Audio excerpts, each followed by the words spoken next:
Hi guys, welcome to TFA Files TV. We are back again with the latest gossip nyaya dziri kupisa dziri kutenderera pasocial media. seWikNel has finally responded to song yaWinky D inoti Patronus pavakaimba vachiti ivo handitengeke nemota muri kutwekera mbinga. Munoziva mega ngoma yaWinky D anetsa, saka WikNel anyora achiti the story aedza kutsvaga attention yangu, but I have never offered him anything because he is a puppet we-opposition.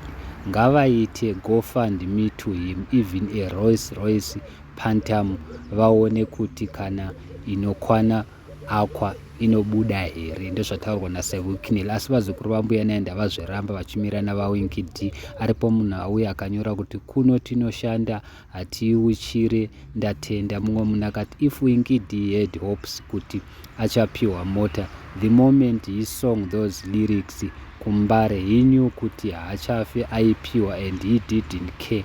Opposition ipi yauri kureva? A lot of people can relate kumasongs avaWinky D because vanoimba current situation ine impact kuvanhu, so zvekuti he akutsvaga attention ratove drama. Mumwe munhu akati ipapa akatonyora achifemera pamusoro kunge ndere.